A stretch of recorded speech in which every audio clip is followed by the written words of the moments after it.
Hi, I'm AJ. ともえです。 Welcome to Rule 7, the final rule for Learn Real Japanese. Thanks, Tomoe. Okay, rule number 7, the last one. And it's a very powerful one, a very effective one. Rule 7 is to use mini stories. Listen and respond mini stories. Again, this is kind of a special technique of teaching Japanese. And let me explain it to you and why it's important.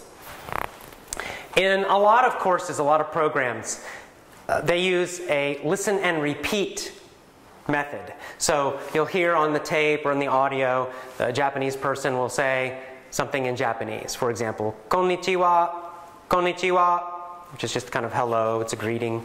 And then there's a pause, and then you repeat exactly what the person just said. So they say konnichiwa, and then there's a pause, and then you're supposed to say konnichiwa, and you repeat it. And this is called listen and repeat. It's a very old method, and it's not very effective. Good amount of research on this. It's not effective at all. You know, you're just being a parrot. I think one thing is very obvious, that you don't necessarily need to understand what you're repeating. You could just be saying what the person's saying and not really understanding it very well. And so, you know, this may have a little bit of benefit for pronunciation, just listening and trying to say something like the speaker just said. But in terms of really understanding and mastering the Japanese language, listen and repeat does not help. It does not help at all. It's a very ineffective method. It wastes a lot of time. It's also really boring. You know, you hear something, you repeat it. You hear something, you repeat it. Boring, boring, boring. So there's a much better method, which is listen and respond, because this is closer to what actually happens in real conversations. What's listen and respond? Listen and respond means that the Japanese speaker says something. For example, asks you a question, and then you have to answer that question in Japanese. Listen and respond. This is what happens in normal conversations. A person might say something to you, and then you have to respond to it. You don't repeat back to them exactly what they said. You give them an answer. If they say, "What's your name?" you say your name. Right? So it's back and forth. Well, that's what listen and answer mini stories, or listen and respond mini stories do. First, what happens is that Tomoe or Mayumi, or both of them, tell you a very simple story in Japanese. At the beginner level, the stories are super simple. They might be 3 or 4 sentences only. Very simple, the way a small Japanese child might listen to a little simple, easy story. But they don't just tell you the story. They certainly will tell you the story. They make statements, you know, there was a boy and he had a giant dog, you know, whatever.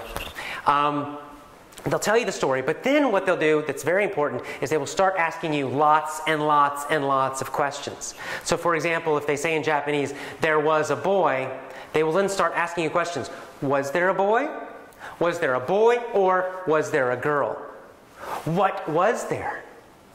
What was the boy's name? They'll start asking you all of these questions, and then they'll pause and you give the answer. You're supposed to shout out the answer as you hear the question. And then, of course, they will say the correct answer, so you can check to see if you got it right. Now, what this is doing is it's teaching you to think faster in Japanese, because you hear a question, and then you have to respond to it quickly before Tomoe and Mayumi start speaking again. So you're training yourself to, you know, hear a question and then give a quick answer. Hear a question in Japanese, give a quick and appropriate answer. Now, in the very beginning, your answer might be one word. You might just be saying yes and no. They'll ask simple questions. They'll go quite slowly. Of course, as the course gets more advanced, they'll start speaking a little faster. The questions become more complicated. But never difficult, because the point of this is not to try to trick you with some difficult question. That's not the point of a listen and answer story. The point of a listen and answer story is to train your brain to understand Japanese quickly and instantly respond without thinking too much. If the question's too difficult, if they ask you a difficult question, then you have to pause, and then you're starting to train your brain to pause when you hear a Japanese question. That's not what you want. When you hear Japanese, you don't want to be pausing. You don't want to get a habit of stopping and thinking about the meaning, stopping and thinking about what you should say next, about how you should answer. Those are bad habits, and it will create a lot of slow, unnatural speaking. So I'm not going to do that.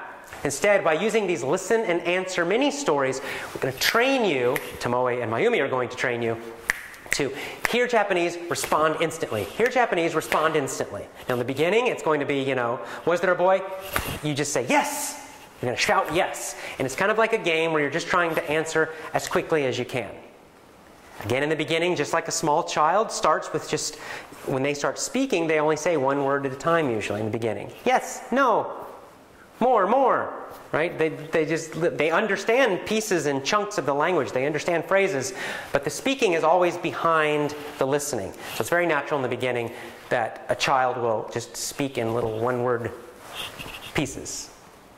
And that's what you're going to do. You're going to give short little answers, just one word. Yes, no, hai, iie, hai, iie. That's all. That's yes and no in Japanese.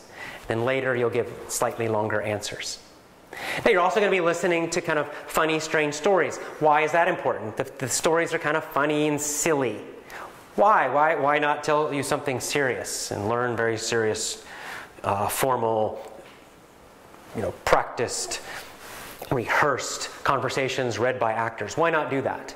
Well, because that's not how your brain remembers things well. What does your brain remember well? It remembers things that are strange. It remembers things that are funny. It remembers things that are silly. This is just a natural point of memory. Things that are normal and average are boring to your brain and they're more easily forgotten. Things that are strange or funny or silly, they're more memorable. So they're going to tell you stories that are a little bit funny, that are kind of exaggerated, and then they're going to ask lots and lots of questions. Another powerful point to this rule is that when you learn something in a story, you connect the meaning of the words in the grammar to the whole story itself. In other words, there's a context, right? You're not learning just random words or random phrases. No, they're connected to a whole story so that you remember the words and you remember the story they were used in.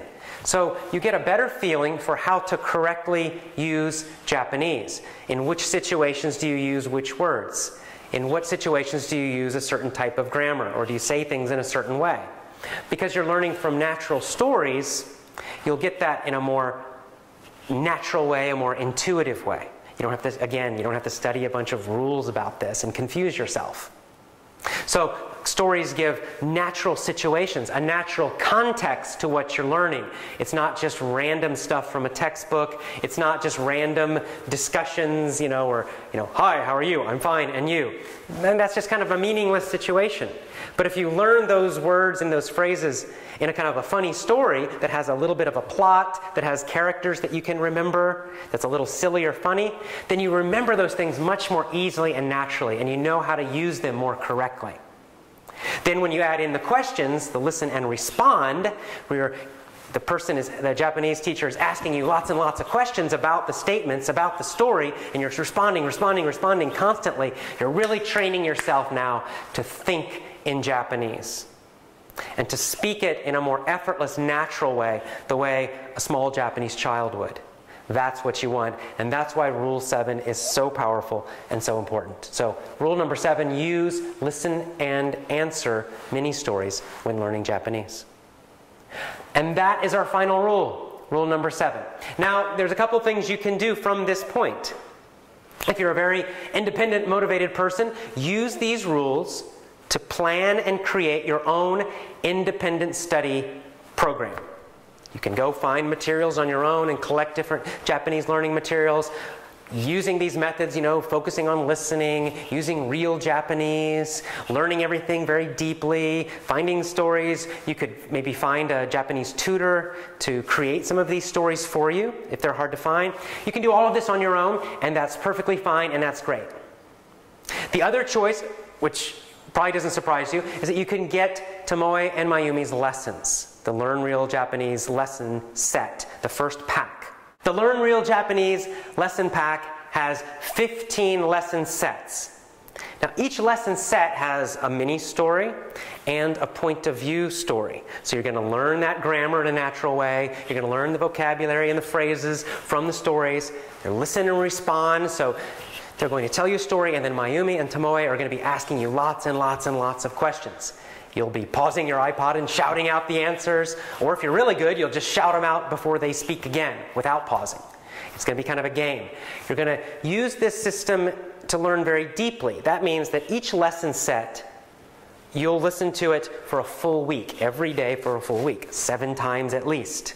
If you can listen to it twice a day or 3 times a day or 4 times a day if you're motivated, even better. But you're going to learn it deeply.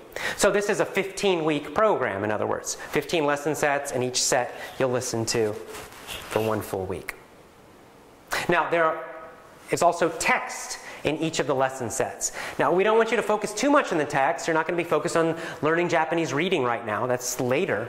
But we do want to use the text just to help you totally understand. So if you're hearing Tomoe or Mayumi say something and you're still not quite sure, what are they saying? What are they saying? You can go to the text and you can check it. That text also has the translations in English. So if you're not sure about the meaning of something, you can again check the meaning. Finally, every set has a vocabulary lesson. Now, in the vocabulary lesson, I explain the new words, the new phrases in English. So Tomoe will go through the new vocabulary in each set. She'll say the words, and then I'll explain them in English. In that, too, I might give very, very, very simple grammar explanations. But don't worry, you're not going to analyze a bunch of grammar rules. I'm just going to make sure that you understand the meaning of the grammar. That's all. That's what's important. So that's a full set, and there are 15 of those sets, so it gives you a 15-week course in Japanese. And it's called the Learn Real Japanese Lesson Pack. It's the first one, the beginner one. It's for people who don't know any Japanese at all. You're just starting out, and you want to really master Japanese. You want to learn the fundamentals. When you finish that 15-week course, you're going to have a very strong understanding and feeling for the core, the most important Japanese grammar. You're going to have a nice set of Japanese vocabulary. You're going to have a really great feeling for how Japanese works, the word order. You're going to be able to understand Japanese very quickly and easily at a beginner's level. All of that is fantastic. You're going to have a natural feel for Japanese and be learning it like a small Japanese child would. And then, of course, you'll be ready then to move on to more advanced courses as well. So, good luck. I hope that you'll get the Learn Real Japanese lessons. Go to the home page now or just click that button that says Get Lessons Now and try the Learn Real Japanese Lesson Pack. I'm a student also. They're fantastic. I can say from my personal experience, this is a wonderful way to learn Japanese. So much better than doing listen and answer. So much better than using textbooks. I think you'll really enjoy these lessons. So get them now, give them a try, and I look forward to speaking Japanese with you someday. Have a great day. Bye-bye.